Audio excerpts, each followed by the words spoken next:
తర్వాత జగన్మోహన్ రెడ్డి గారు అధికారంలోకి వచ్చారు. ఆయన కూడా ముందు మరి ఆయన తెలిసి జరిగిందో తెలియక జరిగిందో నాకు తెలియదు, కానీ అసలు ఇది వేస్ట్ తీసేయండి అని చెప్పి ఆ గవర్నమెంట్ ఆఫ్ ఆంధ్రప్రదేశ్ తరఫున సింఘ్వి గారు వచ్చి మాట్లాడడం కూడా జరిగింది కోర్టులో. తర్వాత ఒక నెల రోజుల్లో వారు లేదు లేదు ఇది ఎలా జరుగుతుందో మేము ఎఫిడవిట్ వేస్తున్నామని సపోర్ట్ చేస్తూ ఎఫిడవిట్ వేయటం జరిగింది. ఇప్పుడు నేను చంద్రబాబు నాయుడు గారికి పవన్ కళ్యాణ్ గారికి ఇద్దరికి కూడా విజ్ఞప్తి చేసేది ఏంటంటే, ఇంక నాకు ఓపిక లేదు, ఈ ఏడు తేలిపోవాలి. చాలామంది అప్పట్లో దాదాపు 100 పిటిషన్లు దాటి పడ్డాయి, కానీ దాని ఆ పిటిషన్ని ఇప్పటిదాకా నిలబెట్టుకుంటూ రావడం కూడా మన అల్లంకి రమేష్ ఉన్నాడు కాబట్టి దాన్ని ఇప్పటివరకు ఇంటాక్ట్గా ఉంచాడు. మొన్ననే అర్జెంట్ హీరింగ్ అప్లికేషన్ కూడా వేయటం జరిగింది. దాన్ని మనం కావాలంటే హోలీ వెకేషన్ ఉంటుంది, అది అవగానే బెంచ్ మీదకి తెప్పించుకోవచ్చు. అప్పటికి కానీ చంద్రబాబు నాయుడు గారు తరఫున ఏదైతే జగన్మోహన్ రెడ్డి టైంలో వేసిన ఎఫిడవిట్ ఉందో దానికి ఏమైనా కావాల్స్తే చిన్న మార్పులు చేయొచ్చు. ఒక పెద్ద అడ్వకేట్ అయితే గవర్నమెంట్ తరఫున ఏంటంటే కాస్త టాప్ 10లో అడ్వకేట్ని హైర్ చేస్తారు. నేను నా ఎఫర్ట్ చేయలేను కాబట్టి నేనే వాయిదాలకు వెళ్తున్నాను. పార్టీ ఇన్ పర్సన్ పెద్దవాళ్ళు వాల్యూ చేయరు, ఎందుకంటే నేను ఇక్కడ తెలుగు మాట్లాడేవాళ్ళు అయితే ఎవరో బంటరోతో ఎవరో చెప్తాడు ఇతను ఎంపీ అండి అరుణ్ కుమార్ అండి అని చెప్తే వాళ్ళు గుర్తించవచ్చు. సుప్రీంకోర్టులో నన్ను గుర్తించడానికి ఏం అవకాశం లేదు. సో ఒక పెద్ద అడ్వకేట్ సీనియర్ అడ్వకేట్ వస్తే ఖచ్చితంగా టైం ఇస్తారు. ఇది సుప్రీంకోర్టు అది మంచి ఆనవాయితీయా చెడు ఆనవాయితీయా అన్న డీటెయిల్స్లోకి వెళ్ళం, కానీ సీనియర్ని పెట్టకుండా సుప్రీంకోర్టులో వినడం చాలా అరుదుగా జరుగుతుంది. జరిగాయి కానీ చాలా అరుదుగా జరుగుతుంది. ఒక సీనియర్ని కనుక, ఎందుకంటే జనరల్గా ఏమనిపిస్తుందంటే గవర్నమెంట్లు 2 బాగానే ఉన్నాయి, 12 ఏళ్ళు అయిపోయింది, ఈడెవడో వచ్చి దీని మీద ఈ పిటిషన్ మీద ఇలాగ కొట్టేయలేక, ఎందుకంటే భయంకరమైనటువంటి వైలేషన్స్ ఉన్నాయి, అందుకని డిస్మిస్ అని అనలేక సరే చూద్దాం నెక్స్ట్ వాయిదా చూద్దాంలే అనేవాడు. జగన్మోహన్ రెడ్డి పిటిషన్ వేసిన తర్వాత డేట్ ఇచ్చాడు. డేట్ ఇచ్చి ఈ డేట్ని ఫైనలైజ్ చేసేద్దాం అనుకున్నాం. కానీ తర్వాత జగన్మోహన్ రెడ్డి వీళ్ళంతా మళ్ళీ 23 అంటే ఇంకా ఎలక్షన్ ఫేవర్లో పడిపోయారు. దాని గురించి ఏం పెద్ద వాళ్ళు పట్టించుకోలేదు. కోర్టు వారు కూడా నేను ఒక్కడిని వెళ్తుంటే అక్కడ వెళ్ళి నిలబడతామంటే ఏంటంటారు, గట్టిగా రమేష్ చెప్తాడు, నువ్వే చెప్పాలి పార్టీ ఇన్ పర్సన్ కాబట్టి చెప్పు గట్టిగాను అని. ఎప్పుడైతే మనం direct violation of the constitution article 100 violation అని గట్టిగా చెప్తామో అప్పుడు ఇంక వాళ్ళు డిస్మిస్ అని అనలేక ఓకే ఏది గవర్నమెంట్ తరఫున ఎవరు లేరా వాయిదా ఇస్తున్నామని వాయిదా ఇస్తుంటారు.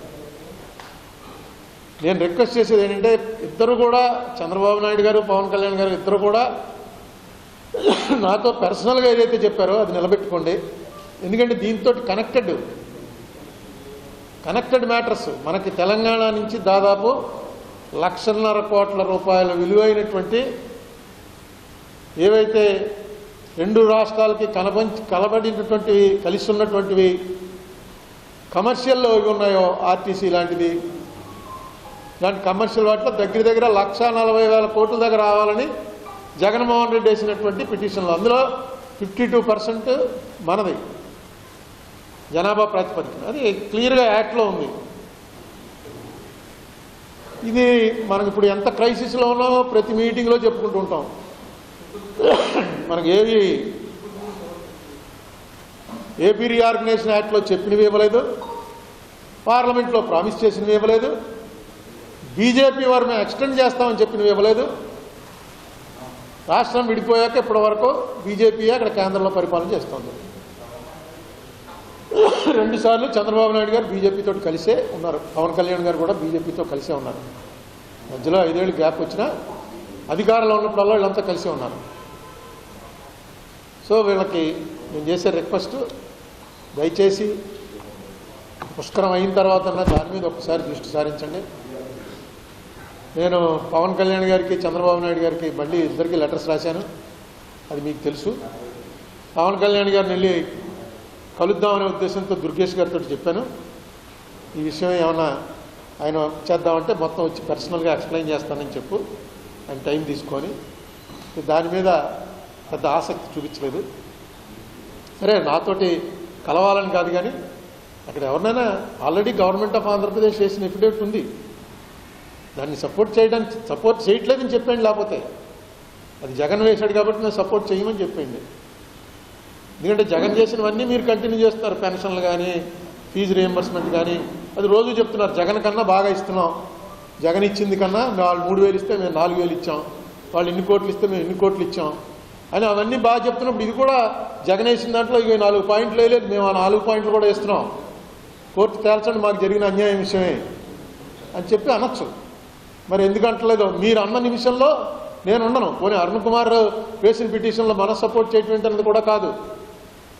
మీరు పిటిషన్ వేయగానే నేను మైనర్ అయిపోతాను, మీది మెయిన్ అయిపోతుంది.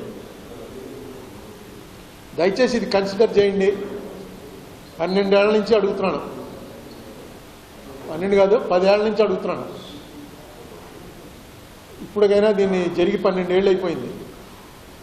ఇప్పటికైనా దీని మీద టీడీపీ వారు, ఎందుకంటే బీజేపీకి ఏమీ ఎంబ్రాస్మెంట్ కాదు, ఆయన మోడీ గారు ఫీల్ అవుతాడో అమిత్ షా గారు ఫీల్ అవుతాడో అనుకోకలా, వాళ్ళు పార్లమెంట్లో ఆన్ రికార్డ్ ఏం చెప్పారో అవి కూడా నేను కోర్టులో ఫైల్ చేశాను. వాళ్లే చెప్పారు ఆంధ్రాకి జరిగినంత అన్యాయం ఇప్పటివరకు పార్లమెంటరీ చరిత్రలో ఈ దేశంలో ఎప్పుడూ జరగలేదు అని మోడీ గారు అమిత్ షా ఇద్దరు చెప్పారు. ఎంపీలను బయట పట్టి కట్టేసి పట్ట తీసుకెళ్లి బయట పారేసి బిల్లు పాస్ చేసామన్నారు, అదే పద్ధతి అని వాళ్ళు అడిగారు కాంగ్రెస్ని. వాళ్ళిద్దరూ ఫుల్ సపోర్ట్లో ఉన్నారు. ఆ రోజు జరిగింది నేను చెప్పిన మాటల కన్నా పెద్ద మాటలతోటి లోక్సభలో, రాజ్యసభలో 2 సభల్లోనూ చాలా గట్టిగా చెప్పారు. నేను అవి కూడా వెంటనే తీసి కోర్టులో వేశాను. అందుకని మీరు వాళ్ళు ఏమన్నా ఫీల్ అవుతారేమో, మన రిలేషన్స్ పాడవుతాయేమో అనుకోకలా, వాళ్ళు అన్న మాటలే, వాళ్ళ అన్న మాటలను బట్టే మీరు వెళ్ళండి. కానీ దీనివల్ల ఏంటంటే అపరిష్కృతంగా ఉన్నటువంటి అనేక సమస్యలు, ఇప్పుడు మనం ఏమి ఆంధ్ర తెలంగాణ కలిపేయండి అన్నది కూడా మనం ఇన్సిస్ట్ చేయట్లే. కనీసం అందులో ఏపీ రియార్గనైజేషన్ యాక్ట్లో ఏవైతే పెట్టారో అది ఫుల్ఫిల్ చేయవలసిన బాధ్యత కేంద్ర ప్రభుత్వం మీద ఉంది. పార్లమెంట్లో క్వశ్చన్కి ఆన్సరే చెప్పేశాడు, మాకేం లేదండి మధ్యవర్తిత్వం, మేము మిమ్మల్ని అడగగలం తప్ప ఇది చెయ్యాలి అని మేము అనలేమని. అంటే ఈ యాక్ట్ ఇంప్లిమెంట్ చేసే పవరు కేంద్రానికి ఉందా, రాష్ట్రాలకు ఉందా? పార్లమెంట్లో చేసిన యాక్ట్. ఇటీవల ఏదో డీలిమిటేషన్ మీద సబ్జెక్ట్ వస్తే ఆ సబ్జెక్ట్లో కూడా కేంద్ర ప్రభుత్వం, మన సుప్రీంకోర్టు వారు క్లియర్గా చెప్పారు. ఏమనంటే నిజమే, ఇన్నేళ్ళు అయిపోయింది, వీళ్ళ కోరికలు ఏం తీరట్లేదు, వీళ్ళు కోర్టుకు రావడం సమంజసమే, కానీ కాశ్మీర్తో దీన్ని పోల్చడం కరెక్ట్ కాదు. కాశ్మీర్లో డీలిమిటేషన్ ఎలా చేస్తున్నారండి? ఆంధ్ర తెలంగాణలో ఎందుకు చేయట్లేదు? ఆంధ్ర తెలంగాణలో చేయాలని డైరెక్ట్గా యాక్ట్లోనే పెట్టారు సెక్షన్ 26లో. మాకు చేయకుండా కాశ్మీర్కి ఒక్కదానికి ఎలా చేస్తున్నారని అడిగినప్పుడు కేంద్రం వారి సింపతి డైరెక్ట్గా అన్నారు, మీ సెంటిమెంట్ మాకు అర్థమైంది, మీ సెంటిమెంట్ అని తప్పు అని కూడా మేము అనలేము, కానీ కాశ్మీర్ వేరు, ఆంధ్ర వేరు, తెలంగాణ వేరు. ఎందుకంటే కాశ్మీర్ వాళ్ళు కోర్టుకి వెళ్ళి బోల్డ్ ఫైట్ చేశారు, మన వాళ్ళు ఎవడు వెళ్ళాడు? నేను ఎక్కడ సరిపోతాను? దయచేసి ఒక్కసారి కోర్టులో పెద్ద ప్లేయర్ని ఎవరన్నా కన్సల్ట్ చేసినట్లే ఈ రాష్ట్రానికి మహోపకారం చేసిన వాళ్ళు అవుతారు. ఏదో నాకు అర్థం కాదు ఎందుకు మిమ్మల్ని ఇంతకుముందు ఒప్పుకున్నది. పోనీ ఇంతకుముందు అయితే కొంతమంది కొన్ని పార్టీల వాళ్ళు చెప్పారు నాకు, ఎందుగా అయిపోయింది వదిలే అయితే ఆ పార్టీలు ఎప్పుడు అధికారంలోకి రాలే. మీరు అధికారంలోకి రాకముందు, అధికారంలో ఉన్నప్పుడే చంద్రబాబు నాయుడు గారు అధికారంలో ఉన్నప్పుడే చెప్పాడు నేను దీన్ని వదిలే సమస్య లేదని. పవన్ కళ్యాణ్ గారు అయితే అసలు ఆయన ఆశ్చర్యపోయాడు, పార్లమెంట్ రికార్డ్ అంతా చదివి ఇదేంటిది ఇలా జరిగితే ఎందుకు వదిలేసాం మనం అని. సో ముఖ్యంగా ఈవేళ నేను ప్రెస్ మీట్ పెట్టింది 18 ఫిబ్రవరి 2014 మన ఆంధ్ర రాష్ట్ర చరిత్రలో ఒక బ్లాక్ డే. ఇది బ్లాక్ డే ఆంధ్ర రాష్ట్ర చరిత్రలో కాదు, భారత పార్లమెంటరీ చరిత్రలోనే ఇది బ్లాక్ డే అని స్వయంగా మన మోడీ గారు లోక్సభలోనూ రాజ్యసభలో కూడా చెప్పాడు. బ్లాక్ డే అన్న మాట వాడాడు. ఆ పరిస్థితి మేము ఎప్పుడు తీసుకురాము, మీరు మాకు నీతులు బోధించక్కర్లేదు, మీరు చేసిన పని ఒకసారి గుర్తు తెచ్చుకోండి అని డైరెక్ట్గా నేను అన్న మాటలని ఆయన అన్నాడు. టీవీ కట్టేసి తలుపులు మూసేసి ఆ సంబంధించిన ఎంపీలందరినీ తీసుకెళ్లి బయట పారేసి మార్షల్స్తో బయటికి తోయించేసి మీరు చేసిన అఘాయిత్యమా, మేము చేస్తున్నది అఘాయిత్యమా, మేము డిస్కషన్ పెట్టామన్నాడు ఆయన కాశ్మీర్ విభజనప్పుడు. సో కనీసం వారు చెప్పిన మాటలన్నా ప్రేరణగా తీసుకుని మీరు మరొకసారి మిమ్మల్ని మా రాజమండ్రి ప్రెస్ వారి ద్వారా విజ్ఞప్తి చేస్తున్నాను. ఈ న్యాయం చేయండి, రాష్ట్రానికి మంచి జరుగుతుంది. కనీసం మనం ఆ రోజున చేసినటువంటిది ఈ విభజన తప్పు అని ఏదైతే మీరు అన్నారో అది కరెక్ట్ అని కోర్టు చెప్పి తీరుతుంది. ఎందుకంటే విభజన అన్నిటికన్నా డెమోక్రసీకి ఫండమెంటల్ ఏంటంటే ఆర్టికల్ 100 ఏంటంటే ఏ ఇష్యూ అయినా తేల్చేటప్పుడు మెజారిటీ ఎక్కడుంది అన్నది డిసైడ్ చేసి ఆ మెజారిటీ నిర్ణయాన్ని తేల్చాలి. అది డెమోక్రసీకి మెయిన్ పిల్లర్. పంచాయతీలో జరిగినా పార్లమెంట్లో జరిగినా దాన్ని వక్రీకరించడానికి దాన్ని అతిక్రమించడానికి లేదు. మనకి ఈ ఒక్క బిల్లే ఇప్పటివరకు భారతదేశ పార్లమెంట్ చరిత్రలో ఈ ఒక్క బిల్లే మెజారిటీ ఎటుంది అన్న విషయం తేల్చకుండా తలుపులు మూసేసి అయిపోయిందన్నారు.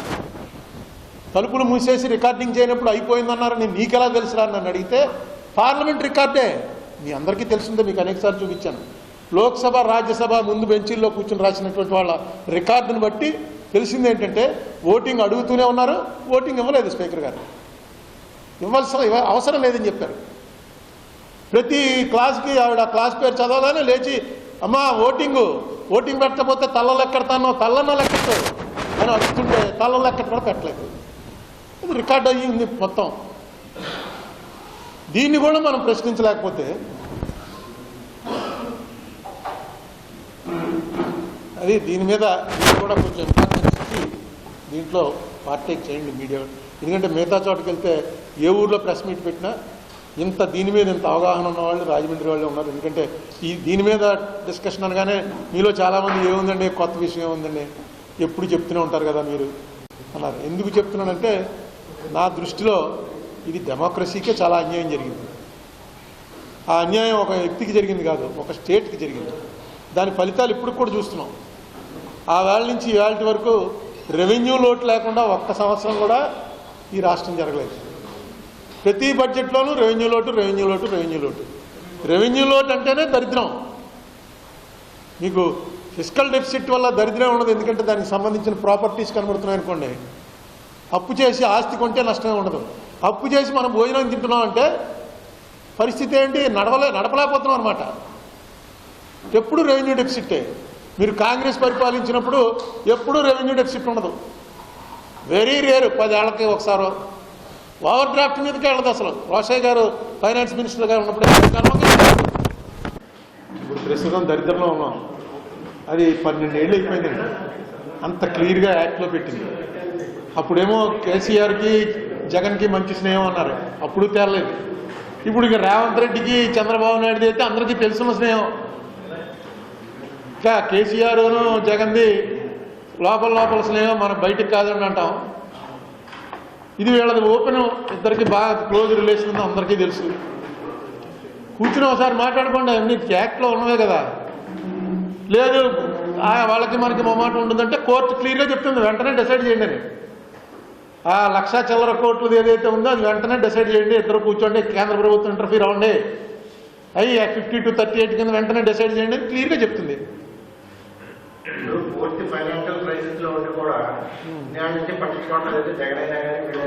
క్రైసిస్ నాకు అర్థం అవ్వాలి, మళ్ళీ చెప్పండి. ఫైనాన్షియల్ క్రైసిస్ లో ఉండి కూడా ఈ ప్రభుత్వాలు జగనైనా కానీ చంద్రబాబు అయినా కానీ ఎందుకు పట్టించుకోవట్లేదు ఉద్దేశం. నేను చెప్పిన పొలిటికల్ ఈక్వేషన్ సార్, ఇది చిదంబర రహస్యం. దీని మీద ఏమైనా చెప్పానంటే నేను ఎక్యూజ్ చేయవలసి వస్తున్నాను. మామూలుగా జనరల్గా అనుకునేది ఏంటంటే చంద్రబాబు నాయుడు గారికి కానీ జగన్మోహన్ రెడ్డి గారికి కానీ వాళ్ళకు ఉన్నటువంటి ఆస్తులన్నీ కూడా తెలంగాణ ప్రాంతంలో ఉన్నాయి కాబట్టి అక్కడ ఏ ప్రభుత్వం ఉన్నా సరే ఆ ప్రభుత్వంతో వాళ్ళు గొడవ పెట్టుకోరు అనేది ఒక జనరల్ ఉంది. అది నిజం కూడా. గొడవ పెట్టుకోకపోవడంలో యాంబిగ్యూటీ ఉందేమో కానీ వీళ్ళవన్నీ అక్కడే ఉన్నాయి. అనేకసార్లు చెప్పాను నేను, ఆ ఇండస్ట్రీ రావాలి, ఈ ఇండస్ట్రీ రావాలి, అమరావతిలో మొత్తం అంతా కూడా ఇండస్ట్రీ అయిపోయి కొన్నాళ్ళలో అమరావతి న్యూయార్క్ అయిపోతుంది, అదే అయిపోతుందని చెప్తుంటారు. కానీ హెరిటేజ్ హెడ్ ఆఫీసు ఇక్కడికి రాదు, భారతీయ సిమెంట్స్ సాక్షి హెడ్ ఆఫీసు ఇక్కడికి రాదు. ముందు హెడ్ ఆఫీస్ వస్తే ఇక్కడికి ఏదో లెక్క ఉంది, ఆ హెడ్ ఆఫీస్ నుంచి కలెక్షన్ చేసిన ట్యాక్స్ అంతట్లో షేరు ఆంధ్రాకి వస్తుంది, అవి మాత్రం అక్కడే ఉంటాయి. ఇతనే హెడ్ ఆఫీస్ ఇక్కడికి మారుస్తున్నాం అని చెప్పి ఇది ఎన్నేళ్ళ నుంచి చెప్తున్నాను నేను. ముందు మీ హెడ్ ఆఫీస్ ఇక్కడికి మార్చండి, విజయవాడకో గుంటూరుకోను, జనం అంతా అక్కడే పనిచేస్తున్నా హెడ్ ఆఫీస్ ఇక్కడికి మారుస్తున్నారంటే డైరెక్ట్గా ట్యాక్స్ డిడక్షన్ అది మనకు వస్తుంది షేరు. అది కూడా ఎవడు పట్టించుకున్నట్టు. కానీ ఏంటో అసలు నాకు ఒక్కసారి అర్థం అది మన ఎక్కడికి పోతుంది మన రాష్ట్రం. తిరుపతిలో ఉన్న శ్రద్ధ చేసిన వివాదం ఏమీ లేదు. అది రాజకీయ వివాదం, ఇది రాష్ట్రానికి సంబంధించింది. ఇందులో ఒప్పుకోవట్లేదు అనుకోండి. ఇప్పుడు అరుణ్ కుమార్ పెచ్చడాల మాట్లాడుతూ ఉంటాడు, ఏంటి 12 ఏళ్ళు అయిపోయాక ఇంకా కోర్టు కేసు తీవా అని అన్నారనుకోండి, okay, there is a point in it. వీళ్ళు ఒప్పుకుంటున్నారు, చేయట్లేదు. రోజు ఎప్పుడైనా చూడండి, ఆంధ్ర రాష్ట్రం ఇలా మమ్మల్ని విడగొట్టేసేయడం ద్వారా మా నోరు కొట్టేశారు, మా కడుపులు కొట్టేశారు, సర్వనాశనం చేశారని చెప్పకుండా మీటింగ్ ఏ పార్టీ మీటింగ్ జరగదు. అది టీడీపీ అవని, పవన్ కళ్యాణ్ అవని, జగన్మోహన్ రెడ్డి అవని, ఖచ్చితంగా ఈ ప్రసక్తి రాకుండా పబ్లిక్ మీటింగే జరగదు. అరే దానికి ముందు కోర్టులో తేల్చుకుని తప్పుగా చేశారా రైట్గా చేశారా తేల్చండి. మనం తప్పు అంటున్నాం, వాళ్ళు రైట్ అంటలేదు, వాళ్ళు తప్పు అంటున్నారు. చేసినటువంటి కేంద్రంలో ఉన్న ప్రధానమంత్రి కూడా తప్పు అన్నాడు, మనము తప్పు అంటున్నాం. కోర్టు చేత మాట అనిపించుకోవచ్చుగా. ఆ తప్పు జరిగినప్పటికీ జరగవలసినవి ఏవో చేయండి, ఏవైతే యాక్ట్లో ఉన్నాయో ఏవైనా చేయండి అని ఒక మాట కోర్టు చేత అనిపించుకోవచ్చుగా. చిన్న చిన్న వాటికి వెళ్ళిపోతున్నారు సుప్రీంకోర్టుకి, బెయిల్కి సుప్రీంకోర్టుకి వెళ్ళిపోతున్నారు. బెయిల్కి 10 లక్షల రూపాయల లాయర్స్ వచ్చేస్తున్నారు. ఇది మరి ఇంత పెద్ద ఇష్యూలో ఎందుకు తటపటాయిస్తున్నారో నాకు అర్థం అవ్వట్లేదు. ఏంటి అసలు నాకు ఇప్పటివరకు అర్థం అవ్వాలా. దీంట్లో వచ్చినటువంటి నష్టం ఏంటో ఏం మరి నష్టం ఉంటే చెప్పండి. నో ఇది డోంట్ వేస్ట్ యువర్ టైం, మేమేం చేయదలుచుకోలేదు అని చెప్పండి. అదే ముఖ్యమైనటువంటి ఉద్దేశం. మొన్న మేము వెళ్ళి జైలుకి వచ్చిన తర్వాత ఆయన నా మీద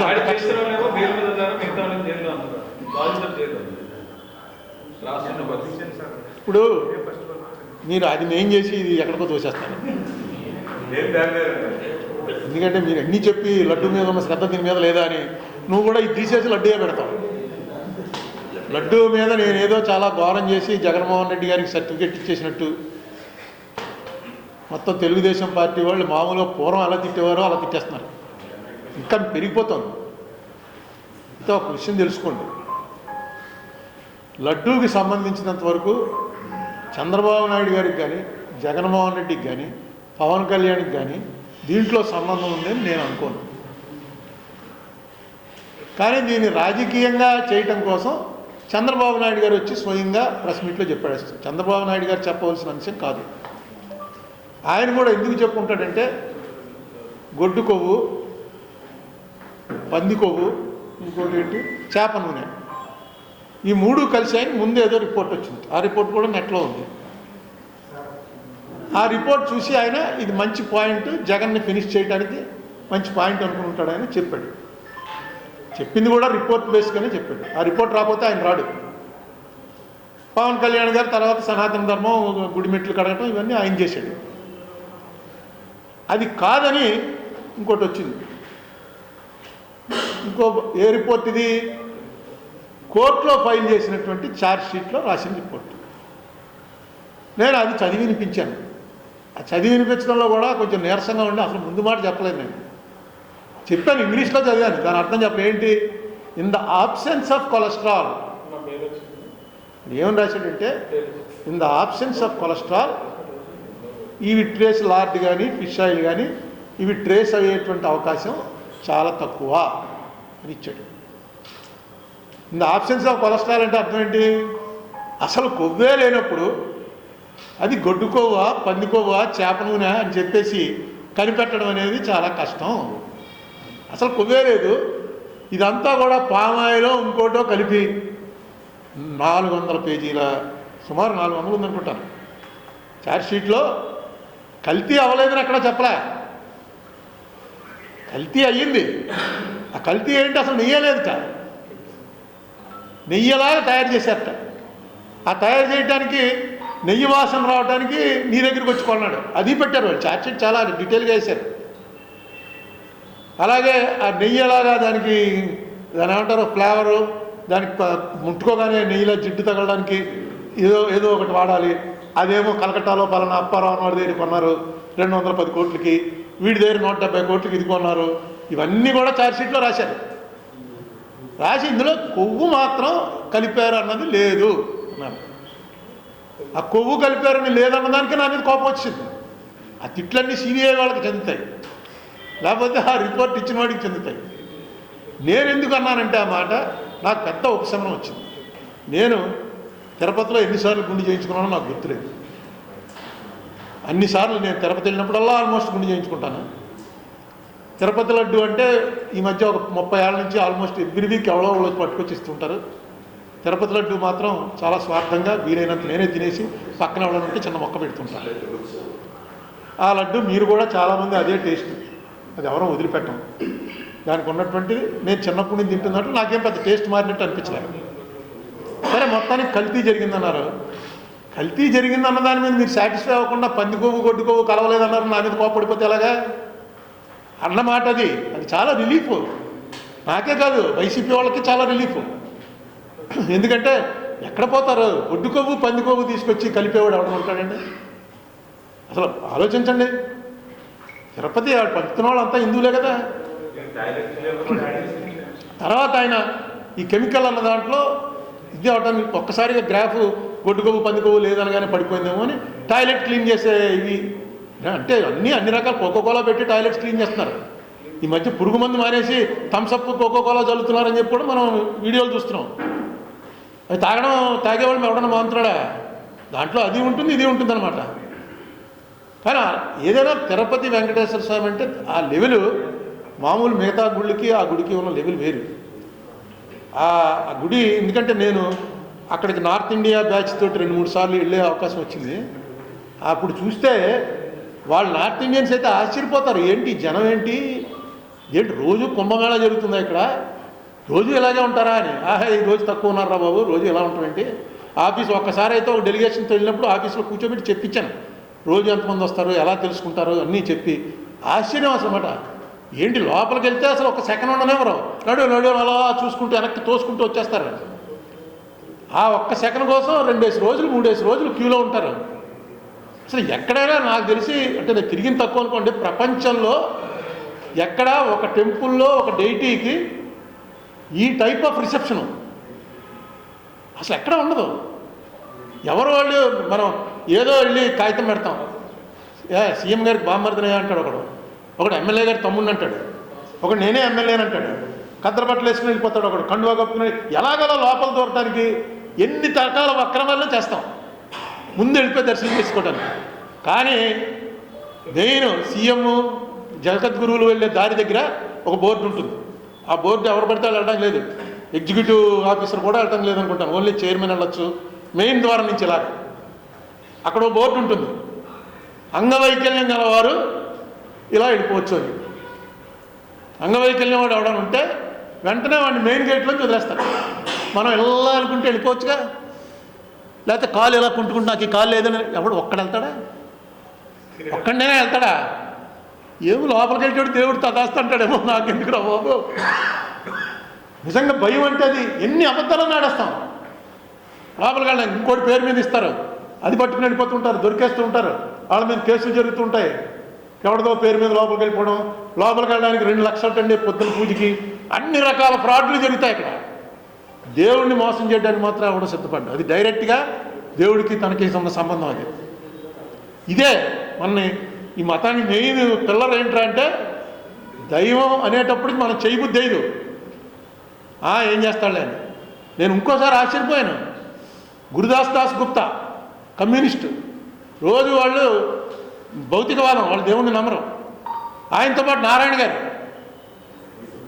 ఇంకొక కమ్యూనిస్ట్ లీడర్ రావడం, ఆయన పెద్దలాడు, వాళ్ళు ఏవో మీటింగ్లు అవుతున్నాయి కింద పైన కనిపించారు. నాకు కనిపిస్తే వాళ్ళని అడిగాను, ఏంటిది మీరు అందరూ నాస్తికులందరూ వచ్చి ఇందులో జాయిన్ అయిపోతున్నారా ఏంటని.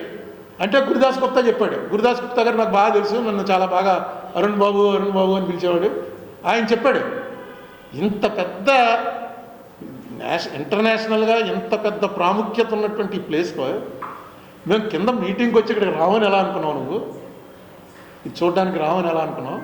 ఖచ్చితంగా this is a part of learning, నీకు తెలుసుకోవాలి ఎందుకు ఇంతమంది వస్తున్నారని. దాని గురించి వచ్చాం మేము. నాకు నిజంగా ఆశ్చర్యపోయాను, నిజంగా కరెక్ట్. పక్కన నారాయణ గారు నవ్వేశాడు, కానీ గురుదాస్ గుప్తా క్లియర్గా చెప్పాడు, ఇంత పెద్దది దీన్ని తెలుసుకోవాలి కదా మేము, this is a part of our culture. ఆయన కూడా ఆశ్చర్యపోయి ఉంటాడు, ఫస్ట్ టైం వచ్చి ఉంటాడు, మేమంతా అప్పుడు ఎంపీలు. అలాంటి ఒక దీనికి ఏ రకంగా ప్రాముఖ్యత తగ్గించే ప్రయత్నం ఎవరు చేసినా అది కరెక్ట్ కాదు. ఇప్పుడు కెమికల్స్ కలిపారన్నారు, ఖచ్చితంగా యాక్షన్ తీసుకోవాలి, ఖచ్చితంగా దాని మీద. అది ఆల్రెడీ అది పొలిటికల్గా మార్చేశారు. చంద్రబాబు నాయుడు గారిది, జగన్మోహన్ రెడ్డి గారిది, ఈయనే కలిపాడని ఆయన వాళ్ళు ఎవరికి సంబంధాలు ఉండవు. అక్కడ అంతా వేరే ఒక ఆర్గనైజేషను, దాని చైర్మను, దాని ఎగ్జిక్యూటివ్ ఆఫీసరు, దానికి సంబంధించిన ఆఫీసర్సు, నాకు తెలిసి దాదాపు 10,000 మంది పైన పనిచేస్తుంటారు అక్కడ. దాని బడ్జెట్ ఏంటి, ఆ గొడవ ఏంటి అసలు, అది వెంకటేశ్వర స్వామి నడుపుతున్నాడు తప్ప మామూలు వాళ్ళు ఎవరు నడపలేము. వెంకటేశ్వర స్వామి స్వయంగా నడుపుతున్నాడనే మనం అనుకోవాలి, నమ్మాలి. ఏదో ఒక అద్వితీయ, నువ్వు వెంకటేశ్వర స్వామిని నమ్మకపోతే ఏదో ఒక అద్వితీయ శక్తి నడుపుతుంది, నడుపుతూ. లేకపోతే ఏంటంటే మనకి చిన్న చిన్న క్రౌడ్లో చిన్న మన పుష్కరాలు అయితే టకామని మీ అందరి కళ్ళ ఎదురకుండా ఎలా చచ్చిపోయారు, కుత్రే అక్కడ మెట్టుందన్న సంగతి తెలియకుండా ఓపెన్ చేశారు, టబా పడిపోయారు అంతే. అంత చచ్చిపోయేంత క్రౌడ్ కూడా లేదు, తోపిడిలో చచ్చిపోయారు. ఆ రోజు ప్లాస్టిక్ బాటిల్లో వాటర్ కనుక అలౌ చేస్తుంటే మీరే బతికించేద్దరు చాలామందిని. ఎవరినో ఒకళ్ళో ఇద్దరినో బతికించారు కూడా, పక్క తీసుకెళ్ళి వెంటనే నీళ్లు పట్టి. కానీ నీళ్లు ప్లాస్టిక్ బాటిల్లో తేకూడదు అన్నారు, దాంతో అందరి దగ్గర లేదా ప్రతి వాడి చేతిలో ఒక బాటిల్ ఉన్నాం. వాటర్ ప్లాంట్ పెడితే తీశారు. వాటర్ ప్లాంట్ ఎత్తితే ఏం జరిగినా నేను స్వయంగా తిరుపతి కొండ మీద తొక్కిళ్ళలో యాక్సిడెంట్ జరిగింది, హాస్పిటల్కి తీసుకెళ్లారని నేనైతే వినలే. మీరు ఎవరైనా ఉన్నారా? ఉంటే ఎక్కడైనా జరిగి ఉండొచ్చు. కింద జరిగి ఇవన్నీ ఇలాంటివే, పుష్కరాలు లాంటి సడన్గా గేట్లు తీయడం. తిరుపతి వెంకటేశ్వర స్వామి దగ్గర, ఎందుకంటే ఇవాళ మీరు చూస్తున్నారు క్యూ కాంప్లెక్స్లు, భోజనాలు చేయటాలు, లోపల 2 రోజులు ఉన్నారు, 2 రోజులకి భోజనాలు ఇస్తారు, కాఫీలు ఇస్తారు, ఇవన్నీ జరుగుతుంటాయి. కానీ మేము వెళ్ళినప్పుడు ఫస్ట్ నుంచి నేను వెళ్తున్నా, నాకు 8వ ఏటో ఎప్పుడో ఫస్ట్ గుర్తు నాకు వెళ్ళింది, అంతకుముందు గుర్తు తెలియకుండా ఎప్పుడు వెళ్ళానో తెలియదు. కానీ అప్పుడు నేను చూస్తున్నాను కళ్ళ ముందే ఇవన్నీ కట్టారు. అంతకుముందు ఇవేం లేవు, క్యూలో నిలబడ్డమే మామూలు మిగతా గుళ్ళలాగా. రోజుకి 5,000 మందో 10,000 మందో ఉండేవారు అంతే. అప్పుడు కూడా ఎప్పుడు జరిగినట్టుగా నాకైతే తెలియదు.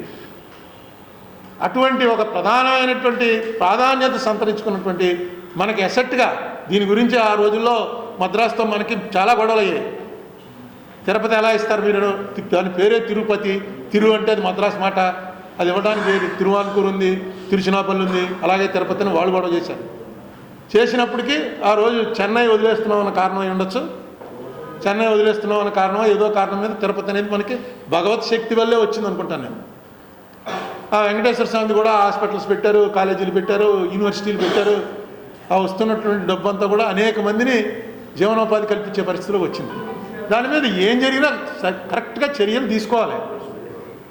నేనేంటంటే గొడ్డు కొవ్వు పంది కొవ్వు అనేటప్పటికి ఒక్కసారిగా మనకు వాటి మీద ఉన్నటువంటి మెయిన్ గొడ్డు మాంసం అనగానే విపరీతమైనటువంటి ఒక ఎలర్జీ ఉంది. అది తరతరాలుగా మనకు వచ్చేస్తుంది, జెనెటిక్గా వచ్చేసింది. ఆవుల్ని చంపుతాడు అనేటప్పుడు మనకు తెలియకుండానే మనమేం బీజేపీ వాళ్ళో లేకపోతే గో సంరక్షణ సమితో ఆర్ఎస్ఎస్ హిందుత్వ ఏం అవ్వక్కల, అది ఒక పార్ట్ ఆఫ్ అవర్ లైఫ్ అయిపోయింది. దాన్ని తీసుకొచ్చి ఇది వాడడం చాలా తప్పు. ఏదైనా ఇప్పుడు మీరు ఎవరిది తప్పు లేదంటారు, లేకపోతే ఎవరిది తప్పు లేదని నేను అనలేదండి. చంద్రబాబు నాయుడు గారిదో జగన్దో పవన్ కళ్యాణ్ వీళ్ళెవరో చేశారంటే అది కరెక్ట్ కాదు, అది పొలిటికల్ చేసేస్తారు. పొలిటికల్గా చేసిన ఏ కేసులో కూడా ఎవ్వరికి శిక్షలు పడవు, కేసు నడవదు. యాక్చువల్గా కన్సర్న్ ఆఫీసర్ ఎవరు ఎలా టెస్టులు చేస్తారు, ఆ టెస్టులు చేసేటప్పుడు ఇంత ఇలా కెమికల్స్ వస్తే పట్టుకోవడానికి లేదా మీ దగ్గర మెషినరీ, లేకపోతే మెషినరీ ఎందుకు తెప్పించలేదు, ఎన్నేళ్ళ నుంచి జరుగుతుంది. అది చేసిన వాళ్ళు ఎవరు, వాళ్ళకి మళ్ళీ ఎలా ఇచ్చారు. ఇప్పుడు ఆల్రెడీ 2 కోట్ల లడ్డూలు వచ్చేసాయని, అయోధ్యకు పంపిన లడ్డూలు కూడా జంతు కొవ్వు లడ్డూలే అని, అబ్బాయి అయోధ్యకు పంపిన ఈ నూనె కాదని ఒకళ్ళు, ఈ నెయ్యి కాదని అన్నీ. ఇప్పుడు పొలిటికల్ అయ్యేటప్పటికి అనవసరమైనటువంటి ఇంపార్టెన్స్ వచ్చి ఎక్కడ ఇంపార్టెన్స్ ఉండాలో అక్కడ ఇంపార్టెన్స్ పోతుంది. దీన్ని మామూలు ఖచ్చితంగా సిబిఐ వాళ్ళు ఏదైతే కోర్టులో వేశారో అది కూడా సుప్రీంకోర్టు వారి సలహా మేరకు వేశారు. వాళ్ళు ఏదైతే వేశారో దాని మీద కేసు నడవనివ్వండి. దాని మీద ఎవరెవరిని సస్పెండ్ చేయాలి, ఎవరెవరు ఇలా కాకుండా ఉండటానికి ఏం చేయాలి అది ఆలోచన చేయండి. దీని పాలిటిక్స్ పక్కన పెట్టి అక్కడ ఒక కమిటీ ఉంది, ఆ చైర్మన్ ఉన్నాడు, ఎక్స్పర్ట్లు ఉన్నారు, వీళ్ళందరూ. ఇప్పుడు ఆయన ఎవడో అనిల్ సింఘాల్ని ఎరేసారన్నారు. పేపర్లో చూసిందే, నాకు తెలియదు. అనిల్ సింఘాల్ని ఇక్కడి నుంచి వెళ్ళిపోయిన తర్వాత, నేను ఎంపీ అయిపోయిన తర్వాత మళ్ళీ ఎప్పుడు టచ్లో లేను. కానీ నాకు తెలిసి అనిల్ సింఘాల్ అనేవాడు దైవభక్తుడు. కరప్ట్ అని నేను ఎప్పుడు వినలేదు. మన కలెక్టర్ చేశాడు. కలెక్టర్ చేసినప్పుడు కూడా మంచి పేరుతోనే వెళ్ళాడు, చెడ్డ పేరుతో వెళ్ళలేదు. మరి అనిల్ సింఘాల్ అంటే ఎవరో ఒక ఆఫీసర్ని బలయ్యారు కాబట్టి ఈయన వేసారు అన్నట్టుగా పేపర్లో, కొన్ని పేపర్లు ఎలా వస్తున్నాయి, కొన్ని పేపర్లు ఎలా వస్తున్నాయి మనకు అర్థం అవట్లేదు. ఏ పేపర్ చదవాలో, ఏ పేపర్ నమ్మాలో తెలియని పరిస్థితిలో ఉంది ఈ పార్టీ పేపర్లో, ఆ పార్టీ పేపర్లో.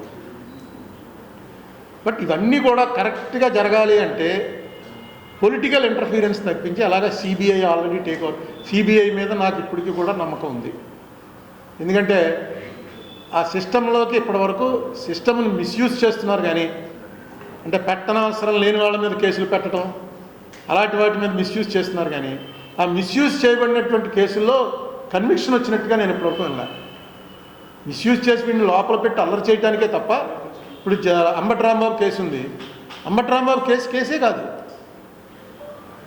దాంట్లో బూతులు తిట్టాడని చెప్పి తీసుకెళ్లి జైల్లో పెట్టడం అనేది నేను వినలేదు. బూతులు తిడితే దానికి క్రిమినల్ డెఫినేషన్ వేయచ్చు, 4 వాయిదాలు నడిపి 4 వాయిదాల తర్వాత శిక్షించవచ్చు. నీకు వెళ్ళు, ఈ కోర్టు లేచే వరకు నిన్ను నిలబెట్టి ఉంచండి, తన్ని తప్పుగా మాట్లాడాడు, అలాంటివి అనొచ్చు. కానీ డైరెక్ట్గా మా ఇది సీఎం గారి తల్లిని అన్నాడు, ఇలా అన్నాడు, అందుకని చేశామని వాళ్ళే చెప్పేస్తున్నాడు. మనకున్నటువంటి చట్టం ప్రకారం ఎంత పెద్దవాడైనా, ఎంత అంబానీ గారి తల్లి అయినా, మా తల్లి అయినా, మీ తల్లి అయినా ఒకటే status in the eyes of the law. డైరెక్ట్గా అలా చెప్తున్నారో నాకు అర్థం అవట్లేదు. ఇది వెంజెన్స్ పాలిటిక్స్. ఆయన వాడాడు ఎన్ని, చంద్రబాబు నాయుడిని జైల్లో పెట్టినప్పుడు సిద్ధార్థ లోదరావు వచ్చి 1 పదం వాడాడు, రెజీమ్ రివెంజ్ అన్నాడు. జగన్మోహన్ రెడ్డి చేస్తున్నది రెజీమ్ రివెంజ్. అంటే అధికారంలోకి రాగానే వాళ్ళ కక్ష తీర్చుకుంటున్నారు, రెజీమ్ వచ్చింది కదా వాళ్ళు రివెంజ్ తీర్చుకుంటున్నారు. మరి ఇది కూడా అదేగా, ఇది రెజీమ్ రివెంజ్. మీరు అధికారంలోకి వచ్చారు, మీరు కక్ష తీర్చుకుంటున్నారు.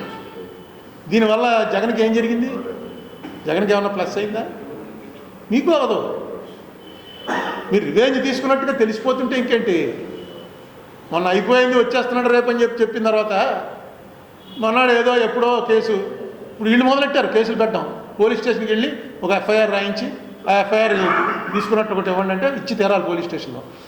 నన్ను పలానా అప్పారావు అనేవాడు బూతులు తిట్టాడు అని ఆ బూతులు మనసుకు వచ్చినవి రాసిస్తారు. రేపు జగన్ గవర్నమెంట్ వచ్చాక ఇవి బయటికి తీస్తారు అన్నమాట. ఎలా తీస్తారా ఇవన్నీ కూడా? ఇప్పుడు ఇచ్చినంటే మీరు తీశారుగా 23లో సంక్రాంతికి ఏదో లాటరీ టికెట్లు నడిపాడు అన్నది ఇప్పుడు తీశారుగా, మేము తీస్తూ ఉంటాం. అసలు గవర్నమెంట్ పరిపాలనలోకి వచ్చేది ఈ గొడవ కోసమా? పోనీ రెండు సిద్ధాంతాలు, ఒకళ్ళు కమ్యూనిస్టులు అండి, ఒకళ్ళు బీజేపీ అండి, ఈ సిద్ధాంతాల మీద పోరాటాలండి, కొట్టుకుంటారని అనడానికి లాస్ట్ మినిట్లో మీరు కేసులు ఇట్టిన వాళ్ళందరూ వచ్చి మీ పార్టీలో చేరిపోవచ్చు. ఈవేళ బూతులు తిట్టిన వాళ్ళందరూ వెళ్ళిపోయి ఆ పార్టీలో చేరిపోవచ్చు. అవి కూడా చూస్తున్నాం కదా. ఇది ఓన్లీ అధికారం కోసమే. ఎందుకు ఇలా చేస్తున్నారో, ఎందుకు ఈ లెవెల్కి వెళ్ళిపోతున్నారో నాకైతే అర్థం అవట్లేదు. ఇప్పుడు మంచి పనులు, ఇప్పుడు మొన్న నేను నిజంగా చాలా హ్యాపీ ఫీల్ అయింది ఏంటంటే, మొన్న లోకేష్ ఇప్పటివరకు చేసిన వాటిలో చాలా మంచి పని ఏంటంటే, ఎవడో కోవా అమ్ముతున్నాడని వలి అయిన అతన్ని, ఈ యూట్యూబర్స్ అనుకుంటాను, యూట్యూబ్ ఛానల్స్ ఎవరైనా గొడవ చేశారు. ఆ గొడవ చేసింది ఎక్కడో ఇది వచ్చింది, నేను చూడలేదు అసలు. ఈయన వల్లీతోటి నేను అతని దగ్గరికి వెళ్ళేది ఏదో తింటాను అని ఇచ్చాడు. బీజేపీతో ఎలియన్స్లో ఉండి ఆ మాట అన్నాడు. డెఫినెట్గా అది అలాంటి 10 మంది అనాలి. ఎందుకంటే వాడిని కార్నర్ చేసి, వాడిని అల్లరి చేసి ఇలాంటి చాలా చోట్ల జరుగుతున్నాయి. సమ్మక్క సారక్క దాంట్లో జరిగింది. అది నేను చూడలేదు యాక్చువల్గా. ఈయన అన్నాడన్నది చూసి అప్పుడు ఎతికాను, ఏం జరిగింది అని. ఇలాంటివి అహ్మదాబాద్ దగ్గర అయితే డైరెక్ట్గా ఆ హైవే మీద ముస్లిం హోటల్స్ ఉన్నాయట. ఈ బస్సులు ఆపి బస్సులోకి దిగుతారు. కొన్ని హోటల్స్ దగ్గర బోర్డు పెట్టేశారు, ఈ హోటల్లోకి వెళ్ళడానికి వీల్లేదు అని. ఆ హోటల్ వాళ్ళంతా రోడ్డు మీద పడ్డారు. ఎప్పుడో 40, 50, 100 ఏళ్ళ నుంచి జరుగుతున్నవన్నీ కూడా మూసేయాలన్నారు. మొన్న ఇంకోటి చూశాను, ఈ లోకేష్ వెతుకుతుంటేనే అది కూడా దొరికింది. అక్కడెక్కడ ఉత్తరాఖండ్లో ఎక్కడో, హర్యానా, ఎవడో ముస్లిం దగ్గరికి వెళ్ళి నువ్వు కట్టే వెంటనే బాబా అన్న పేరు తీసేయన్నట్ట.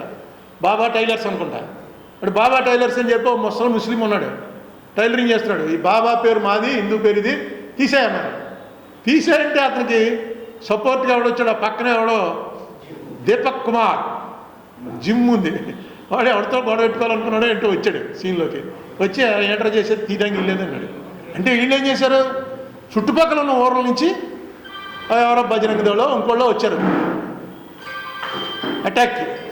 వస్తే విచిత్రంగా ఆ ఏరియాలో ఉన్నటువంటి హిందువులందరూ ఆ బాబా అని పేరు పెట్టుకున్న ముస్లింకి సపోర్ట్ వచ్చారు. బీజేపీ రూల్డ్ స్టేట్లో ఈ తారతమ్యం ఎక్కువగా ప్రదర్శించేటువంటి చోట బొట్లు పెట్టుకుని రోజు గుడికెళ్ళి పూజ చేసేటువంటి హిందువులందరూ వచ్చి వాళ్ళ పార్టీ అనుకుంటున్న వాళ్ళకి బుద్ధి చెప్పారు. తప్పు అబ్బాయి ఇలాంటి పనులు చేయకండి, ఎప్పటి నుంచి ఉన్నాడు అతను వచ్చి బాబా అని మా పేరు అని చెప్పి ఎలా కూడా. ఇది ఒక మంచి డెవలప్మెంట్, అది చాలా మంచిది. అది మనకి ఇక్కడ ఎప్పుడూ లేవులేండి గొడవలు, అంచేత మంది వాళ్ళు ఏదో అలవాటు చేశారు. కానీ లోకేష్ చంద్రబాబు నాయుడు గారి కొడుకు అయ్యండి, ఒక ఇంపార్టెంట్ కాబోయే ముఖ్యమంత్రిగా ఫోకస్ అవుతున్నటువంటి వ్యక్తి ఈ మాట అనడం చాలా ధైర్యంగానే అన్నాడు. అలాంటి ఇవన్నీ కూడా ఏంటంటే సంఘంలో మంచి ఇది వస్తుంది. ఇంట్లో హిందూ ముస్లిం లేదు, తోటి మనిషి మనకు ప్రధానం. అలాగే వీటిలో వెంకటేశ్వర స్వామి విషయంలో కూడా కంట్రోల్ అవ్వండి. నన్ను ఎలా తిడుతున్నారు అనుకుంటున్నారు? నాకు ఎప్పుడో రామోజీరావు గారు గొడవ మొదలెట్టినప్పుడు అనుభవం, ఫోన్లు చేసి తిట్టేవారు. అప్పటికి వాట్సాప్లు అవి లేవు, ఈ యూట్యూబ్లు లేవు. ఇప్పుడు మళ్ళీ అది మొదలైంది. ఇప్పుడు ఫోన్ చేస్తే ఫోన్ చేసిన వాడి పేరు వీరు మొత్తం వచ్చేస్తున్నా ఏం వాళ్ళు సంశయించట్లేదు. వీడియో వెళ్ళి కంప్లైంట్ ఇస్తాడేమో అని కంప్లైంట్ ఇచ్చినా మన ఎవడో చేసేది. అయితే నాకు చెప్పానుగా మీకు ఇంతకుముందు, నాకు ఆ సనాతన ధర్మంలో ఒక మంత్రం చాలా నచ్చింది. అది ఆ మంత్రం ప్రకారం మన ఎవడన్నా తిడితే వాడి పుణ్యం అంతా మనకు వచ్చేస్తుంది, మన పాపం అంతా వాడికి వెళ్ళిపోతుంది. ఈ మంత్రం నిజంగా నాకు చాలా నచ్చింది. ఎందుకంటే శప్యమానస్య పాపం శపంతుమని గచ్చతని, మొట్టమొదటి వాడి పుణ్యం మనకు వచ్చేయడంతో ఆగదు, మన పాపం కూడా వాడికి వెళ్ళిపోతుంది. అనుకునేవాడిని ఈ చంద్రబాబు నాయుడిని, జగన్మోహన్ రెడ్డిని, మోడీని ఇలా బండ బూతులు తిట్టేస్తుంటారే, అయినా వాళ్ళు ఇంత పాపులర్ ఎలా అవుతున్నారు అంటే ఆ తిట్టిన ప్రతి తిట్టుకి తిట్టిన వాడి పుణ్యం అంతా ఆడకపోతుంది. వీళ్ళకున్న పాపం, వీళ్ళు చేసిన పాపాలన్నీ ఆడకపోతున్నాయి. సేకరించకపోతే అలాగే ఆళ్ళకే పోతుంది. మనం సేకరించి కొన్ని ఎలా ఉంటాయంటే వెంటనే మనకు తెలియకుండా స్పందన వస్తుంది, ఇలా అంటాడామని అని. దానికి ఇది సత్యమహనస్య పాపం శపంతు మనకు గచ్చితాయి. సాక్షాత్ వేదవ్యాసుడు చెప్పాడు మహాభారతం. తిట్టాడని ఏం ఫీల్ అవ్వకండి, తిట్టినవాడి పాపం మొత్తం మన పాపం వీళ్ళడికి కలిసిపోతుంది. వాడు ఏదైనా ఎప్పుడైనా ఓ పుణ్యకార్యం చేసి ఉంటే అది వచ్చి నీకు కలిసిపోతుంది. మరి అలాగే నన్ను తిట్టేవాళ్ళు అందరి పేర్లు, ఇంటి పేర్లు అన్నీ వచ్చేస్తున్నాయి, కులాల గిలాలు అన్నీ తెలిసిపోతున్నాయి. రాసుకుంటున్నాను ఎవరెవరో ఎప్పుడెప్పుడు అలా తిట్టాడని. ఎందుకంటే ఇది ఫుల్ అయిపోతుంటుంది కదా ఫోను, మళ్ళీ డిలీట్ చేసేస్తుండాలి కాబట్టి అన్నీ రాసుకుంటున్నాయి. ఎందుకంటే ఇంత వాళ్ళంతా వాళ్ళకి పెద్ద వాళ్ళు, పెద్ద ఇంటి పేర్లు, పెద్ద లక్షలు కోట్లు ఉన్నవాళ్ళు, వీళ్ళు ఇంత టైం వెచ్చించి నన్ను తిట్టడానికో నా మీద మెసేజ్ పెట్టడానికో పెట్టారు. ఏమండి, పబ్లిక్ కన్జంప్షన్కి కాదు, గొప్ప వాళ్ళ చేత తిట్టించుకోవాలంటే కూడా చాలా తాహత ఉండాలి, అర్హత ఉండాలి. వాళ్ళ దృష్టిలో పడినప్పుడే కదా. పెద్దవాడు ఎవడో పేరెట్టి పిలిచాడు అనుకోండి, మనకు ఎంతో ఆనందంగా ఉంటుంది, నా పేరు ఇంకా గుర్తుందిరా అని. అంతే, మీరు ఎలాగో నేను అలాగే. కామెంట్ చేశాడు కదండి రిషా గురించి, అవునవును, తర్వాత క్షమాపణ చెప్పాడు. అక్కడ ఎలాగా కేసులు గొడవలు అలాగే ఏం జరగదు. లేదు, ఈ స్టేట్లో ఇది ఫస్ట్ ఆఫ్ ఇట్స్ కండి. ఈవెన్ బీజేపీ పాలిత రాష్ట్రాల్లో ముస్లింలు పట్ల ఎలా ప్రవర్తిస్తున్నా, మన కొన్ని వార్తల్లోకి వస్తుంటాయి, ఎలా ప్రవర్తిస్తున్నా ఈ టైప్ లేదు. ఇదేంటంటే మీకు ఒకటే మనం చెప్పిన ఎగ్జాంపులే. యాక్చువల్గా మనం ఇద్దరం కొట్టుకున్నాం అనుకో, నువ్వు నన్ను గట్టి కొట్టేశావు, నేను కొడదాం అనుకున్నాను కానీ కొట్టలేకపోయాను, బలహీనంగా ఉన్నాను, నన్ను గట్టి కట్టేశావు. వెళ్ళి పోలీస్ కంప్లైంట్ ఇచ్చాను, నువ్వు తెలుగుదేశం, నేను వైసీపీ. అప్పుడు పోలీసు వాళ్ళు ఏం చేస్తారంటే మన తెలుగుదేశం అంటే మనం కాపాడుకోవాలని అనుకుని కేసు ఎన్కౌంటర్ కడతారు, ఇద్దరం కొట్టుకున్నట్టు కట్టి నన్ను అంటే తీసుకెళ్ళి లోపల పెట్టేస్తారు, నిన్నేమో పారిపోమంటారు. మామూలుగా జరిగేది అది. పవర్లో ఉన్నవాడిని గురు నువ్వు కనబడక 4 రోజులు, వీడు బయటకు వచ్చాక కనబడంటారు. వీడికి 4 రోజుల్లో బెయిల్ వచ్చేస్తుంది, వీడికి బెయిల్ వచ్చేసింది అనగానే నీకు బెయిల్ ఇచ్చేస్తారు. అప్పుడు అరెస్ట్ చేసి నిన్ను తీసుకెళ్ళి కోర్టులో పెడతారు. కోర్టులో నువ్వేం చెప్తావు, నా ఇద్దరం కొట్టుకున్నామని ఇద్దరి మీద కేసులు కట్టారు, అతనికి బెయిల్ ఇచ్చేసారండి ఆల్రెడీ, అతనికి ఇచ్చేసారా, అయితే అతనికి ఇచ్చేయండి అంటారు. అలా డ్రామా ఏదో చేయాలి. ఇక్కడ అలా కాదు, డైరెక్ట్గా మనంతా అలా టీవీలో చూస్తుంటే ఎవడెళ్ళి గుణపాలు ఎట్టు కొట్టి, రాళ్ళు ఇచ్చి కొట్టి, కార్లు బద్దలు కొట్టి, పచ్చి బూతులు తిడుతూ వచ్చి ఇవన్నీ రికార్డ్ అయి ఉన్నది అతను లోపల ఎవరినైతే కొట్టడానికి వెళ్ళి చంపేయడానికి వెళ్ళారో అతను తీసుకొచ్చి జైల్లో పెట్టారు. ఈ కొట్టిన వాళ్ళందరినీ పోనీ అరెస్ట్ చేయకుండా ఎక్స్కాండింగ్ అని రాసుకోలే, స్టేషన్ బెయిల్ ఇచ్చారు. అసలు స్టేషన్ బెయిల్ కల్చరే స్లోగా పోయింది. నాకు తెలుసు కదా, చిన్న చిన్న స్టేషన్ బెయిల్ ఇచ్చే కేసుల్లో కూడా కోర్టులో ప్రొడ్యూస్ చేస్తున్నారు. మనకెందుకు కదా తలనొప్పి పోలీసులు.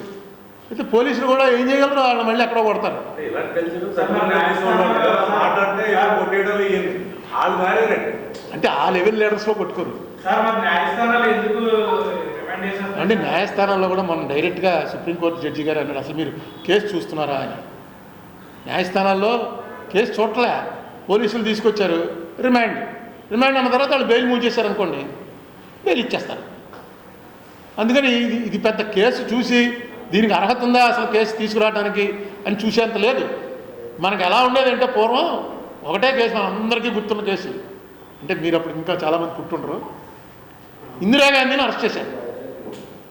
ఇందిరాగాంధీని అరెస్ట్ చేసి ఎవరో జనతా గవర్నమెంట్ అరెస్ట్ చేయాలని మొత్తం ఎతికి ఎలాగనే ప్రెస్టేజ్ ఆఫ్ జనతా గవర్నమెంట్ తీసుకెళ్ళి అరెస్ట్ చేసి తీసుకెళ్తుంటే దారిలో ఒక చోట ఆవిడ ఒకసారి కారోపు అని, ఏమో ఎందుకు ఆపందో, ఇందిరాగాంధీ కదా మాజీ ప్రధాని, కారాపి ఏంటండి అన్నారు. ఒకసారి తల దిగుతున్నట్టుంది, అంత చెప్పక్కలేదు, కారాపి కారు దిగి నెమ్మదిగా అలా వెళ్ళి ఆ నేలపై కూర్చునేటప్పటికి వాళ్ళకి అర్థం అవ్వలేదు, ఏంటి ఇవిడ ఇక్కడ కూర్చుని పోయిందని చెప్పి నన్ను ఢిల్లీలో అరెస్ట్ చేశారు, ఢిల్లీలో కోర్టుకు తీసుకెళ్ళాలి, ఇది హర్యానా.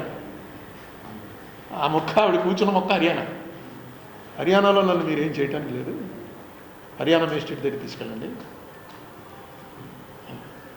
ఎవరికి అర్థం అలా. అప్పుడు శివశంకర్ గారే ఈ సలహా ఇచ్చాడని, శివశంకర్ గారికి చాలా ఇంపార్టెన్స్ వచ్చింది, చాలా పెద్ద పేరు ఎవరిచ్చారో నాకు తెలియదు, పెద్ద మారుమోగిపోయిందనమాట. ఎవరో ఇంత టెక్నికల్. వెంటనే తీసుకెళ్ళాలండి హర్యానాలోనే ఒక గెస్ట్ హౌస్లో పెట్టి ఏం చేయాలో బాబు అని అడిగారు. ఆవిడ హర్యానాలోంచి బయటికి రానంటుంది, హర్యానా స్టేట్లో నన్ను ఇక్కడే ఢిల్లీ అంటారు. ఎంత టెక్నికల్ చూడండి. బెయిల్ ఇచ్చేశారు. ఇందిరాగాంధీని అంత పెద్ద వ్యూహం వేసి పదవిలోంచి పోయిన 6 నెలలకో ఎప్పుడో అరెస్ట్ చేసి ఇంటి నుంచి పట్టుకొస్తూ జనం వ్యవహారం టక్కర్ మేస్ట్రీ టెక్నికల్ చూశాడు, లేదు బాబు కరెక్టే, హర్యానాలో అరెస్ట్ చేయడానికి ఏమీ లేదు కాబట్టి నేను ఇచ్చేస్తున్నాను బెయిల్, ఇంటికి వెళ్ళిపోన్నాను. పెద్ద బ్లో అది. ప్రధానమంత్రి చరణ్ సింగ్కి గొడవలు వచ్చేసే పరిస్థితిలో దెబ్బ కొట్టినటువంటిది ఒక్క మేజిస్ట్రేట్ గారు ఇచ్చినటువంటి లీగల్ ఆర్డర్ వల్ల. ఎవరికి బయాస్ అవ్వాలా, లీగల్ ఆర్డర్గా ఇచ్చాడు. అలా ఉండేవారు. ఇప్పుడు ఏమైందంటే వాళ్ళు పోలీసులు తెచ్చారంటే కేసు ఏదో ఉంటుంది, రిమాండ్ అనేద్దాం, మనకెందుకు డీటెయిల్స్లోకి వెళ్తాం. బెయిల్ మూవ్ చేసుకున్నాక చెప్తారుగా, వాళ్ళు చెప్తారు వీళ్ళు చెప్తారు, అది ప్రొసీజర్ అయిపోయింది. ఒక మేజిస్ట్రేట్ తప్పు కాదు, ఎవరన్నా సరే. మొన్న అడిగారు ఒక కేసులో, సుప్రీంకోర్టు హైకోర్టు అడిగింది, అసలు మీరు చదివి ఇస్తున్నారా, ఎవరినైనా తీసుకురాగానే చదువుతున్నారా మీరు కేసు అని. ఇప్పుడు అందులో వీళ్ళు చేయాలనుకుంటే, గవర్నమెంట్ అధికారంలో ఉన్న వాళ్ళు చేయాలనుకుంటే 1,00,000 రకాలుగా చేయించండి, కానీ చేయటం వల్ల పబ్లిక్లో పలసన పడతామని చెప్పి చేయరు. పబ్లిక్ అందరికీ తెలిసిపోయి. మొన్న అంబటి రాంబాబుది ఉంది, అంబటి రాంబాబు దాంట్లో అంబటి రాంబాబు జైల్లో ఉండి శుభ్రంగా రాజమండ్రి సెంట్రల్ జైల్లో ఎవరైనా అనారోగ్యంగా ఉన్న వాళ్ళు వెళ్ళి ఒక నెలలు ఉంటే సంపూర్ణ ఆరోగ్యంతో బయటకు వస్తారు. అంత మంచి జైలు ఇది. ఎక్కడ జైలు ఇలా ఉండదు. ఇంత పెద్ద విశాలంగా అన్ని ఎకరాలు, లోపల ఎక్సర్సైజ్ చేసుకోవచ్చు. అందులో రిమాండ్ ప్రిజనర్స్ ఏ పని చేయక్కర్లేదు, చక్కగా చెట్టు కింద కూర్చోవచ్చు, హ్యాపీ. మన రాంబాబుని కలిసినప్పుడు అదే అన్నాను, ఆరోగ్యం అంటే ఒక ఫుడ్డే కొంచెం ఇబ్బంది అవుతుంది, ఇంకా అడ్జస్ట్ అవుతుంది, ఎందుకంటే అతను ఏవో మామూలు ఇది కాకుండా కొంత గింజలు అలాంటివి ఏవో తింటూ ఎక్సర్సైజ్ చేస్తున్నాడు, అదే కొంచెం ఇబ్బంది తప్ప అన్నీ బాగానే ఉన్నాయి అక్కడ. ఏముంది రాంబాబుకి వచ్చినటువంటిది నష్టమే ఉండదు, కానీ ప్రభుత్వం మాత్రం క్లియర్గా ఈ వీడియో చూపిస్తారు రేపు. ఇదిగో ఇంటి మీద 6 గంటల సేపు అందరం చూసాం కదా, ఇదేంటిది ఇలా పోలీసు వాళ్ళు వదిలేస్తున్నారు ఏంటిని, యాక్షన్ కూడా చేయలేదు పోలీసులు. అట్లీస్ట్ అంత తోసేస్తున్నట్టు కొడుతున్నట్టు మేము తక్కువ మంది అయిపోయామని. మరి అది ఎంత డ్యామేజ్ అది. మళ్ళీ వెంటనే వాళ్ళకి స్టేషన్ బెయిల్ ఇచ్చేయటం ఏదైనా అది గవర్నమెంట్ డిసైడ్ చేసిన దాంట్లోకి నేను వెళ్ళను. కానీ రాంబాబు అనేవాడు నాకు పర్సనల్గా ఫ్రెండ్, 40 ఏళ్ళు అయిపోయింది, 35 ఏళ్ళు అయింది. డెఫినెట్గా అతను జైల్లో ఉన్నాడు, రాజమండ్రి జైల్లో ఉంటే నేను వెళ్ళటం అనేది నా ధర్మం. అప్పుడు ఆంజనేయులు చూడడానికి వెళ్ళినప్పుడు అంత గొడవ చేశారు. ఆయన నాకు బాగా, నేను ఫస్ట్ ఎంపీ అయినప్పటి నుంచి బాగా ఫ్రెండ్, మన చుట్టాలు, ఇక్కడ ఉన్నటువంటి వాతావాళ్ళు, జంజాల వాళ్ళు, వాళ్ళతో ఏమైంది తెలుసున్న ఆయన. ఇప్పటికి కూడా నేను ఆయన కరప్ట్ అంటే నమ్మను, ఆయన కరప్ట్ అని ఎప్పుడూ వినలేదు, నేను నమ్మను. అగ్రెసివ్ కొంచెం యాక్సెస్ ఇది ఉంది, కొంచెం దాన్ని ఏమంటారు పోలీసింగ్లో కఠినమైన పోలీసు. చంద్రబాబు నాయుడు గారి టైంలో కూడా చాలా ఇంపార్టెంట్ జిల్లాలకు ఎస్పీగా వేశారు. సరే అతను టైం బాగోలేదు, జైలుకి వెళ్ళాడు, చూడకుండా మానేస్తామా? అదే రాంబాబుకి వెళ్ళామో వెళ్తే దేనికి తిడుతున్నారు? రాంబాబు చూడటానికి వెళ్ళి తిడుతున్నారో లేకపోతే అందులో జంతు కొవ్వు లేదా అన్నందుకు తిడుతున్నారో నాకు అర్థం లేదు. నువ్వెవడరా సర్టిఫికేట్ ఇవ్వడానికి ఒకడు అంటాడు, ఒకడు అలా అంటాడు. సర్టిఫికేట్ నేనేంటి, మీరు వేసిన సిట్టే ఇచ్చింది, ఆ ఇచ్చిందే చదివాను నేను. దాని మీద కేసు ఏం తీసేయలేదు వాళ్ళు. కేసు నడపండి, నడిపి ఎవరో ఒక కఠినంగా శిక్ష. ఇంకా మళ్ళీ తిరుపతి జోలికి అలా ఎవడో కూడా అలా చూడలేకుండా చేయండి అక్కడ బందీగా. దీని అవకాశంగా తీసుకోండి. మా టైంలో జరిగిందిరా ఇదని. ఎన్ని సీట్లైనా అయినా ఇలా ఉంటే ఏంటి? సిట్ అనేది ఒకరిని టార్గెట్ చేస్తే వేయకూడదండి, ఇష్యూని టార్గెట్ చేయండి. ఎందుకంటే వెంకటేశ్వర స్వామి అన్నది టోటల్లీ డిఫరెంట్ అసలు. అది నేను దానికి అస్సలు పాలిటిక్స్ జోలికే రాకూడదు. అంత గ్రేట్ దీంట్లోకి వెంకటేశ్వర స్వామి అనేది మన అట్లీస్ట్ మన ఆంధ్ర, తెలంగాణ, సౌత్ ఇండియాలో ఉన్నటువంటి హిందువులకి వెంకటేశ్వర స్వామి అంటే కలియుగ వైకుంఠం. అది సాక్షాత్తు శ్రీ మహావిష్ణువు కలికావతారం కాదు, ఇదిగో వెంకటేశ్వర స్వామి అవతారంలో వచ్చాడు అని నమ్మేవాళ్ళే ఎక్కువ. లేకపోతే ఆ రష్ ఉండదు. వారంటూ రాకపోతే మధ్యాహ్నం రిలీజా? మధ్యాహ్నం రిలీజ్. ఇప్పుడు అలా కదా ఇలా ఎడుతూ కూర్చున్నాడు అనుకో, అందులో మొత్తం పోతుంది. చంద్రబాబు నాయుడు గారు ఎంత హుషారుగా వచ్చాడు. ఇప్పుడు రఘురామరాజు అలా వెళ్ళాడు, చేతులు ఊపుకుంటూ, కాలు పైనెట్టి చేతులు ఊపుకుంటూ వెళ్ళాడు. నీకు ఎంత నొప్పి ఉన్నా పబ్లిక్ కోసం కొన్ని చేయికి తప్పదు. అది కూడా పెద్ద ఇది చేసి ఏదో సినిమాలో బాగా పాపులర్. అంటే రాంబాబు అనే అతని మనిషి స్కేప్ కోట్ చేయబడ్డాడు. ఇది ఉన్న కోపం జగన్ మీద.